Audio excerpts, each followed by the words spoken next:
lecturer for 13 years.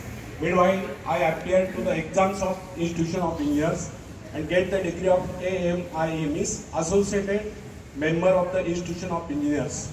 And on that base, I passed through MPSC and get a selected principal and worked as the principal to various government ITIs in Maharashtra and retired in August 2019. This is my hobby to deliver motivational speeches to Indian youth. So, today I am speaking on the peak of success means सफलता के शिखर पर। तो friends, यदि आप स्वयं में अपने भाग्य का निर्माता बनना चाहते हैं और आपकी प्रबल इच्छा है कि आप सफलता की बुलंदियों को छुए, तो इसके लिए सर्वप्रथम आपको अपना व्यवहार बदलना होगा। इसके लिए सबसे पहले आप अपने मन से घृणा, ईर्ष्या, द्वेष आदि विकारों को निकालकर बाहर करें। तब आप अपने भाग्य का स्वयं निर्माण करें। इस बात का विश्वास रखें कि सब कुछ आपके हाथ में है, क्योंकि आप ही तो अपने भाग्य का निर्माता है। फ्रेंड्स, मनुष्य एक ऐसा प्राणी है जिसे प्रकृति ने, निसर्ग ने सब कुछ दे रखा है। इतना नहीं, प्राकृतिक गुणों के अतिरिक्त यदि किसी प्राणी में कुशलता है तो वो अपने कौशल से दूसरों के गुणों को अपनाकर और भी अधिक गुण संपन्न हो सकता है। उदाहरण के लिए, हम मछली के भांति जल के जीव नहीं, लेकिन हमारे मन में उसके भांति तैरने की इच्छा जागृत हुई तो हमने तैरना सीख लिया।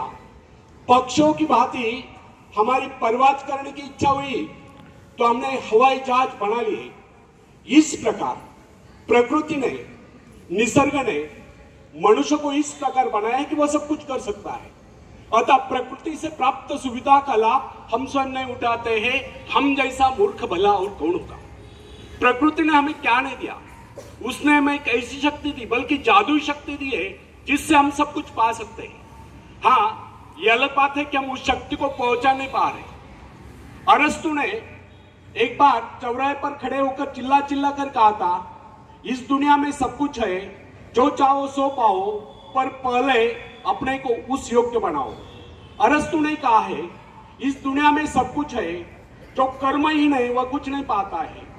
एक कटु सत्य, एक उक्ति भी है, कर्महीन नर पावत नहीं। आपको क्या चाहिए, इस पर विचार करिए, फिर गंभीरता पूर्वक उसके लिए योजना बनाइए। योजना बनाकर उस पर अमल करें, बराबर प्रयत्नशील रहे। एक दिन आप अपनी इच्छा पूर्ति करके रहोगे, एक दिन आपको सफलता अवश्य मिलेगी। फ्रेंड्स, यदि हम सतत विकासमान हैं तो हमारी शक्तियां क्षीण नहीं हो सकती। जिस प्रकार घर का कूड़ा प्रतिदिन झाड़ू से साफ करना पड़ता है, उसी प्रकार मन के कूड़े को प्रतिदिन साफ करें।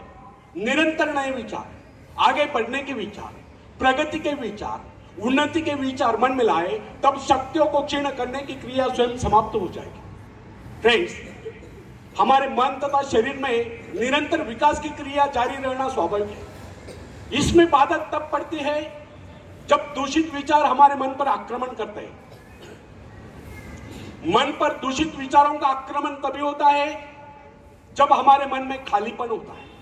जब तक हम अपने मन में विकास के विचार रखते हैं, तब तक अवनति के विचार नहीं सकते।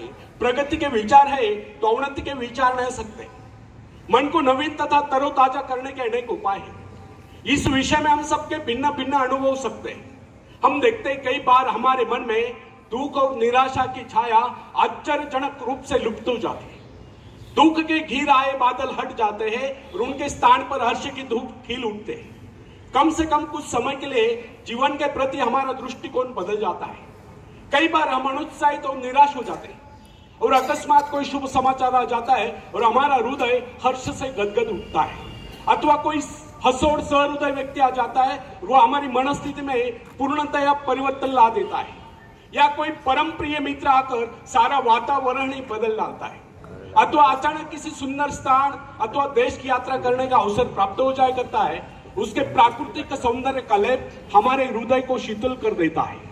किसी भी ऐसे स्थान की यात्रा करनी पड़ती है जिसकी हमारे मन में सदा से इच्छा रहे, और वहां से सौंदर्य के कारण हमारे विचारों में परिवर्तन आ जाता है और हम प्रसन्नता से विभोर हो जाते हैं।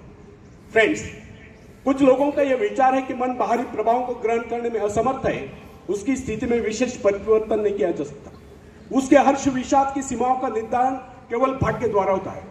परंतु हमारा यह कहना है कि इन लोगों के ऐसे विचार, परंतु यह विचार गलत है, क्योंकि हमारे पास ऐसे असंख्य उदाहरण हैं जिनमें व्यक्तियों के मनोवृत्ति में आमूल परिवर्तन होता देखा गया, उनके मस्तिष्क में क्रांति होती देखी गई। बहुत से लोग जो जन्म से दुर्बल थे वे व्यायाम द्वारा सफल होते देखे गए और कर्मठ होते देखे गए। ऐसे अनेक उदाहरण हमारे सम्मुख है जिनमें व्यक्ति मानसिक शक्तियों से रहित थे, किंतु प्रयत्न द्वारा उनमें भारी परिवर्तन आ गया, उनका दुर्बल व्यक्तित्व प्रबल व्यक्तित्व में परिणत हो गया। साहस का एक उदाहरण लीजिए। बहुत से सफल व्यक्ति पहले इस गुण से रहित थे, खतरा था कि उनका समस्त भविष्य अंधकार में होगा, परंतु माता पिता या गुरु की शिक्षा का उन पर ऐसा प्रभाव पड़ा कि उनके जीवन की धारा ही बदल गई। इससे यह सिद्ध होता है कि मनुष्य उपदेश या शिक्षा प्राप्त करके या निरंतर अभ्यास से विचारों में क्रांति ला सकता है। फ्रेंड्स, साहस पर मनुष्य का जन्म सिद्ध अधिकार है। साहस के भाव परिपक्व होने पर वही व्यक्ति जो पहले कायर समझा जाता था, शौर्य और पराक्रम के कारनामे कर लोगों को चकित कर देता है। फ्रेंड्स, जब हम भय, संदेह, निराशा से ग्रस्त स्थिति में होते हैं तब हम सही निर्णय नहीं कर पाते। उचित एवं ठोस निर्णय केवल उसी समय किया जा सकता है जब मस्तिष्क सही स्थिति में हो। निराशा, क्रोध, भय, ईर्ष्या, द्वेष आदि के बादलों से घिरकर अंधकार में न हो। भय तथा चिंताग्रस्त मनस्थिति में कभी किसी महत्वपूर्ण विषय पर निर्णय नहीं करना चाहिए। जब मन निर्मल, संतुलित, शांत हो, कोई भी निर्णय उस समय करना चाहिए। उस समय जो योजनाएं बनाई जाए केवल उन्हीं को कार्यान्वित करने का प्रयत्न कीजिए। फ्रेंड्स, भय, क्रोध आदि के आवेग पर मानसिक शक्तियां बिखर जाती है। उस समय मन एकाग्र न रहने के कारण निर्णय गलत होते हैं। यदि मनुष्य सही शिक्षण प्राप्त करे या मन को अभ्यास कराए तो निराशा, क्रोध, ईर्ष्या, द्वेष आदि विचारों को कुछ क्षणों में अपने मन से निकालकर बाहर कर सकता है तथा प्रसन्नता का अनुभव कर सकता है। प्रसन्नता, आशा, आकांक्षा, उत्साह इन भावनाओं के आते ही मन का अंधकार दूर हो जाता है। अतः व्यक्ति को चाहिए कि इन रचनात्मक विचारों को हर समय अपने मन में रखे। सभ्यता की प्रत्येक नई आवश्यकता मानव मस्तिष्कों को नई चुनौती देती है, और जिस प्रकार जानवरों तथा मनुष्य के शरीरों में जलवायु तथा वंश रक्षा के उद्देश्य से समय की आवश्यकता के अनुरूप लगातार सुधार होता चला गया है, उसी प्रकार आज के परिवर्तित आवश्यकता वाले संसार की मांग के अनुरूप मनुष्य को भी अपने मस्तिष्क को सुधार कर मुकाबले के लिए तैयार करना होगा। मस्तिष्क पर जिन विषयों पर सोचने का भार पड़ता है उसी के अनुरूप अपने में परिवर्तन कर लेता है। वह नई कोशिकाओं का विकास कर लेता है, दुर्बल कोशिकाओं की मरम्मत कर लेता है तथा उन्हें मुकाबले के लिए तैयार कर लेता है। फ्रेंड्स, बड़े शहर के हलचल और शोरगुल में काम करने वाले व्यक्ति का मस्तिष्क विविध रूपों में विकसित होगा। वह शीघ्र सोचेगा, तेजी से गति करेगा, संक्लिष्ट विविध कार्यों में द्रुत गति से चेष्टा करेगा। शीघ्र आप पड़ने वाली विविध आपातकालीन क्रियाओं का मुकाबला करने के लिए वह तुरंत कार्यवाही करने का अभ्यस्त हो जाता है। छोटे नगर, कस्बे में रहने वाले व्यक्ति का मस्तिष्क भिन्न प्रकार से विकसित होगा, क्योंकि उसकी आवश्यकता इतनी विविध नहीं है और उसे तुरंत ही बहुत से निर्णय करने की आवश्यकता भी नहीं होती। ये कदापि न भूले कि प्रत्येक कार्य मस्तिष्क सम्मुख नई चुनौती उपस्थित करता है और उसकी आवश्यकता के अनुरूप ही मस्तिष्क अपनी काबिलियत का विकास कर लेता है तथा विशेष किस्म के काम के लिए अपनी शक्तियों को बढ़ाता है। विभिन्न धंधों, नौकरियों, व्यापारों एवं व्यवसायों के लिए विभिन्न प्रकार की शारीरिक तथा मानसिक चेष्टाओं की आवश्यकता होती है। इन आवश्यकताओं में भी तीव्र गति से निरंतर परिवर्तन होता रहता है। अतः जिस व्यक्ति का मस्तिष्क जितना अधिक ग्रहणशील, संवेदनशील, सूक्ष्म होता है वह उतनी तीव्रता से अपने में परिवर्तन लाने में समर्थ होता है तथा नए संघर्ष में सफलता एवं विजय प्राप्त करता है। उदाहरणतः एक पुरोहित की आवश्यकता विशिष्ट होती है, अतः उसका मस्तिष्क उन्हीं आवश्यकता के अनुरूप विकसित होगा। वर्ष तक उसका मन निरंतर आध्यात्मिक विषयों के चिंतन में लीन रहता है। अतः उसके मस्तिष्क के विकास का स्वरूप एक वकील, एक व्यावसायिक एवं भवन निर्माण विशेषज्ञ से भिन्न होगा। जिस व्यक्ति का जीवन अध्ययन या बौद्धिक हलचलों में लीन है उसके मस्तिष्क सेल्स का विकास एक व्यापारी के मस्तिष्क से भिन्न होगा।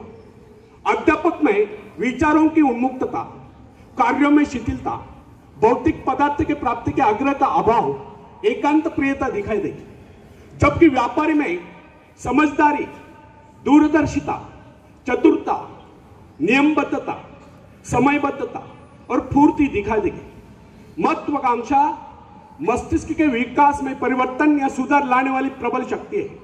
महत्वाकांक्षा या अपने जीवन के उद्देश्य को तय कर लेना स्वयं अपने आप में मस्तिष्क संबंधी बहुत ही महत्वपूर्ण घटना है। वैज्ञानिक लोग मस्तिष्क को विकसित करने की संभावना पर खोज करने में व्यस्त है। समय आएगा जब मस्तिष्क के विकास के रहस्य को मानव जान लेगा और इससे मनुष्य के चरित्र के विकास का कार्य सरल हो जाएगा। तब तक हमारे लिए इतना ही जान लेना पर्याप्त है। यदि हम अपने मस्तिष्क का ऐसा विकास चाहते हैं कि हमारा व्यक्तित्व सर्वप्रिय बने, तो इसके लिए सर्वप्रथम हमें अपने मन से घृणा, ईर्ष्या, द्वेष आदि विचारों को निकालकर बाहर कर देना होगा। जब ये अवगुण हमारे भीतर नहीं होंगे, तब हम हर क्षेत्र में अपने पांव जमा सकते हैं, दुनिया जहां से सहयोग ले सकते हैं तथा सफलता की ऊंचाइयों को छू सकते हैं। आखिरी में एक शेर मैं सुनाता हूं। आप उड़ सकते हो मुक्त आकाश में, आप मुक्त आकाश के पंछी हो। तुम पैरों से चल रहे हो, तुम आकाश में उड़ सकते हो। थोड़ा फड़फड़ाओ ताकि तुम्हें एहसास हो जाए। ध्यान सिर्फ भरोसा पैदा करने के लिए है, तुमने कुछ खोया नहीं। तुम सिर्फ भूले हो कि अपने पास पंख है, अपने पास पंख है। धन्यवाद।